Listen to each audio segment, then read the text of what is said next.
everyone, welcome back to my channel and welcome to another post review. So I completed Quiet Cove from Diamond Art Club and Chuck Pinson at the beginning of this month. If you watched my April month in review, you would have seen that I started this one with about a week and a half left in April. So I was able to finish it pretty early in May, and I have some thoughts, so let's get into it.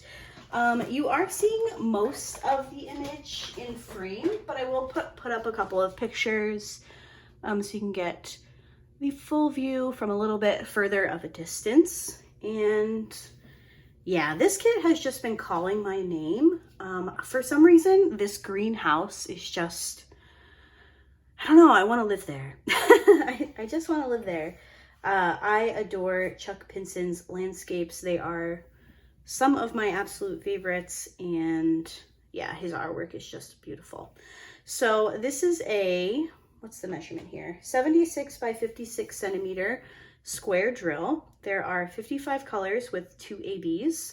I did not alter the rendering at all. I didn't add anything in. I didn't change anything. It's exactly as charted from Diamond Art Club.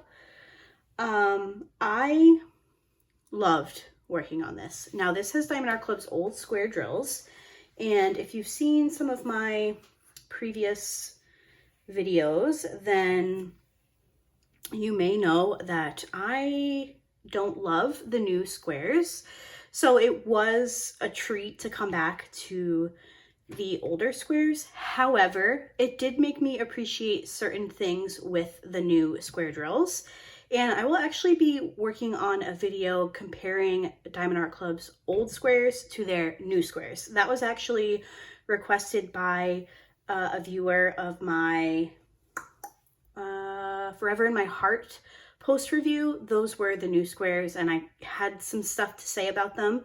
And somebody commented and said, have you ever thought about comparing the old squares to the new squares? So I am going to make that happen. It's going to take a little while to get everything together, but it is definitely on my radar. So if there's anything that you're wondering in particular with the new drills versus the old drills, let me know, and I will be sure to address that in that video. So I'm not going to go too much into the drills here. I will show you what I have left. I'll show you the trash, everything that I normally do.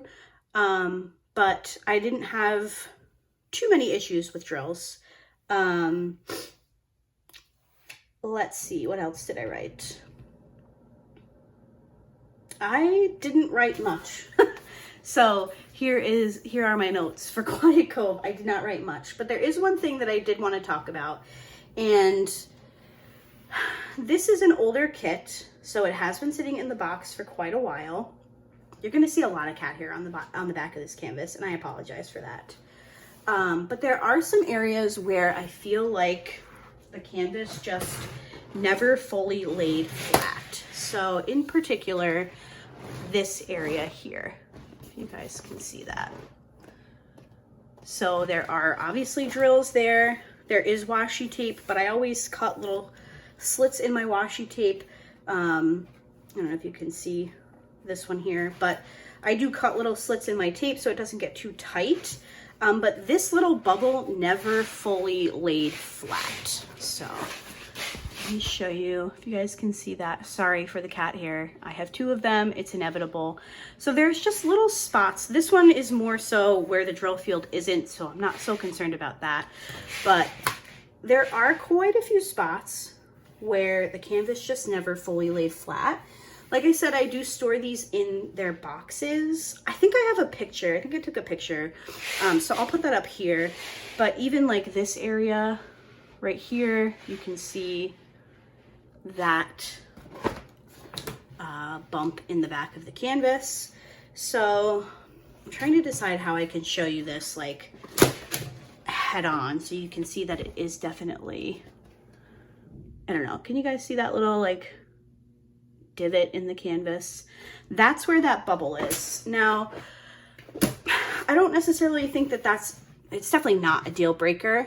I just wanted to bring that to your attention if you have older canvases that have been sitting for a while.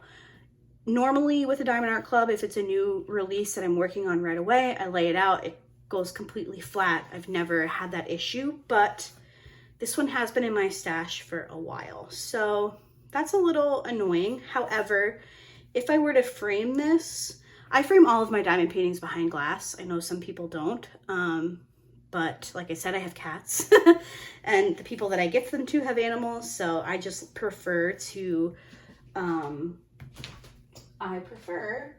frame things behind glass. So if I were to frame this one, which is a possibility, I have somebody in mind that I may gift this to. I think it would flatten it right out because it would be squished between the glass and the backing of the frame. So I'm not too worried about it. It's just something that I wanted to bring to your attention if you store kits in boxes. All right, so there's that. I loved everything. I would have put some pictures. I'll show you some of my favorite areas. I love like the jumping fish here. I think that came to life so nicely. The little geese or ducks or whatever, and their little ducklings. Super cute. I love the way that Diamond Art Club renders the skies in Chuck Pinson's pieces.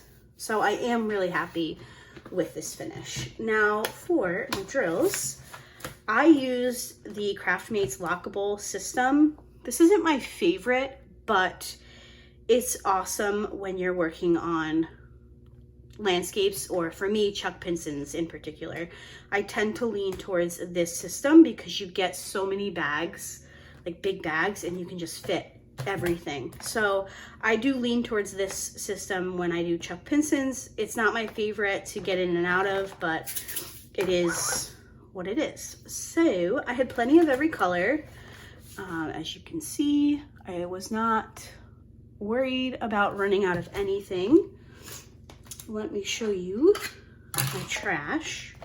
Again, this is an older Diamond Art Club square, so I feel like, you know, there's some trash. Particularly with the black drills. But a lot of them were stuck together. Have some holes. Tabs on the sides. Nothing too crazy. So you guys can see some of that. But if you watch my post reviews, you've probably heard me say before, I do like to show you the trash just so you can get an idea. But as long as I have enough drills to complete the kit, I'm not so focused or worried about the amount of trash that I had. So those are the drills. And let me show you some of my accessories that I used for this kit, which is my favorite favorite thing to do. Okay, so for my trays, let me give you a little backstory. I was having a really hard time picking accessories for this kit. There wasn't anything in particular that was really standing out to me as a type of washi tape that I wanted to use or a color scheme that I wanted to go for. I have a drill that just won't lay flat. I don't know what's up with that. So I decided to, I got it. I decided to choose accessories based off of the color of the Ukrainian flag. So if you have been paying attention to the news at all, you know that there is currently a war in the Ukraine, and it drives me crazy. If you live in Ukraine, if you're, over that way, just know that I personally am thinking of you, and I know that I don't know. I'm assuming it's absolutely horrific. So with that being said, I feel like coverage has kind of diminished a little bit, and I wanted people to know that I'm still thinking about you, okay? So I chose colors based off of the Ukrainian flag, and that all started with this washi tape from Amanda Michelle Designs. So it's just a blue and yellow watercolor, if you can see it on the canvas here. It's really pretty. So that's what started it. I was like, you know what? This will be really pretty as a washi tape, and I can choose colors based off of that. With that being said, I have my yellow tray set from Bella Art de Nicole. This is the older style. I have two pens that I swapped between. This one is a Cocoon Blank from Handmade Diamond Painting Pens and More. And this one is from C'est Plus Beau à Tour. I used in my multi-placer the Randa's Crafty Corner putty in bubblegum, and I used the, what is this called? Pretty Placer wax gem in Spring Rain. On my containers, I just used a red. I had made that decision before I chose my accessories. That's also from Amanda Michelle Designs. And then I have this really pretty sunflower minder from Thread Wine, I believe. So yeah, those are my accessories. Not a very in-depth post review because I just really enjoyed this kit. So I didn't have too much to really say, but I hope you enjoyed seeing this finish. If you've seen any of my videos, you probably know that I love Chuck Pinson. So, but yeah, I think it's beautiful. I would love to frame this and gift it. I'm thinking maybe to my dad. He is yet to receive a diamond painting as a gift, so I think my dad would really like this one. So yeah, I hope you guys enjoyed. Let me know if you've completed this kit, and I will see you all in my next video. Bye!